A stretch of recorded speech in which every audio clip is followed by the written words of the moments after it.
Hey everyone, Suey here. Last week I was tagged by Melinda at Web of Stories. She created an original tag based around Girl Scout cookies. Very creative, very cool. So today I'm going to quickly do this tag where the idea is to think of a book that is tied to one of these cool, yummy looking Girl Scout cookies. I was going to say, do I need to say my little Girl Scout cookie history? I have none. Just buying them and loving them and eating Thin Mints by the box. I tend to sort of avoid those things because I cannot stop eating them. But there's some on this list that I feel like I really need to try. The first one is Trefoils. I don't even know if I'm saying that right. I don't think I've ever heard of this cookie. This is a classic cookie, I guess, in the Girl Scout cookie repertoire, which is funny if it is that I've never heard of it, but I think I just have always ignored all the other cookies except the Thin Mints and maybe the Samoas. But anyway, that's beside the point. So this is a classic cookie. So Melinda says, think of a classic novel that you love. I have loved so many classic novels. I don't even know which one to choose. But for this tag, I'm going to highlight Great Expectations by Charles Dickens. I first read this book when I was in 8th grade, which makes me be, 14 years old? I didn't understand a word. I didn't get any of it, but I went through that entire book, reading it 10 minutes at a time in English class. And then a few years ago, when I started really up in my reading consumption, I read it again and loved it. Completely felt like it had everything a book and novel should have. It was just full of all the stuff.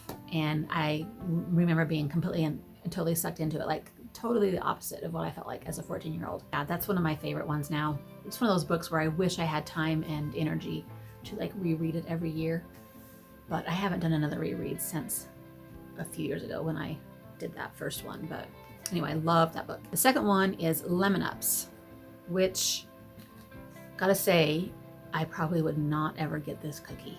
I'm not a fan of lemon flavored things, and I can't remember why she put this prompt with this cookie. You'll have to go watch her original tag.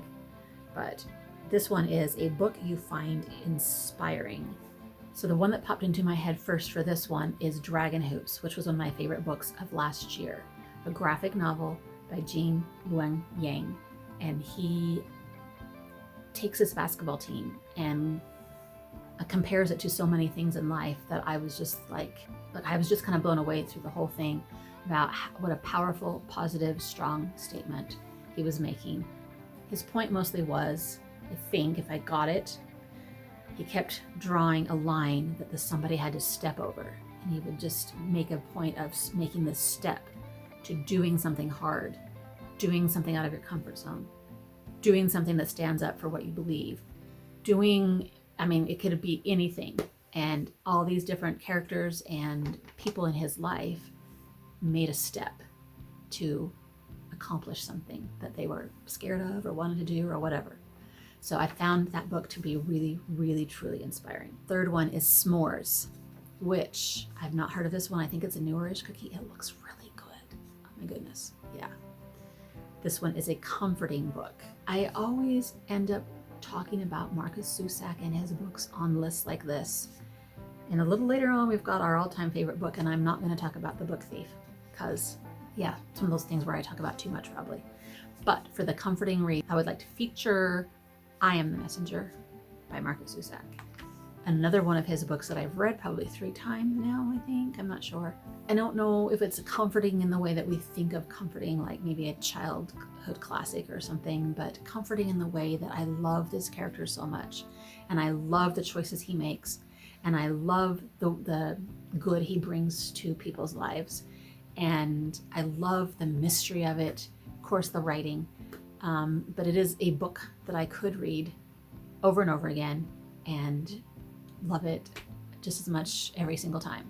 The next cookie is Adventurefuls, which that's kind of a mouthful, yes, but when she described this cookie, I was like, oh my gosh, I would love that cookie, love it. I don't know if I'm gonna have to buy from her daughter or buy from the local girls because I feel like I need to try this cookie.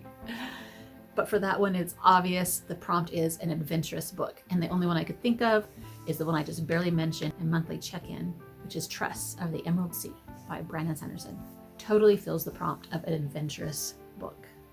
It has all kinds of crazy things happen. Number 5 is Samoas, which is one of my favorite ones. And this one is a book that blends 2 or more genres, because Samoas have all different things in it. This one was a little tricky for me because I'm just like, what is a genre bending book? I can't think of one right now. But I came up with Piranesi by Susanna Clark, one of my favorite books I read a few years ago. And when you go to describe that book, you cannot think of a way to describe it, which to me says it's pretty genre bending, right? It has a little magic realism, a little fantasy, a little science fiction, a little mythology, a little mystery. It truly has everything, and you even describing it with those words doesn't really describe that book. There's no way to describe that book. You've got to go read it and then tell me what you think it is, genre-wise. It's crazy. Number 6, Do-Si-Dos. This is either a book you love that everyone seems to hate, or a book you hate that everyone seems to love. I have several of those. I talked about one on my monthly check-in also, but I'm going to talk about a different one, which is Wuthering Heights by Emily Bronte. This is a book that I feel like most people hate. Everyone wants to hate on Heathcliff because he is a scary dude, and he is a toxic dude, and he is a manipulating, abusive dude. Everybody hates on him, and everybody doesn't understand why Catherine, is that her name? Catherine? Loves him. But the moments when she does, and the moments when he is sort of sane, I feel it. Anyway, I don't know what it is about that book, but I love the dark gothicness of that book, and I love the angstiness. Some people hate angst. I am a fan of angst, I guess, because it draws me in. And that book is so angsty, but it's so, I don't know what it is about that book, but most people hate it. I get why. But my heart always goes out to Heathcliff, even despite all of his flaws and awfulness. My heart always goes out to him. Thin Mints. This is one of your all-time favorite books.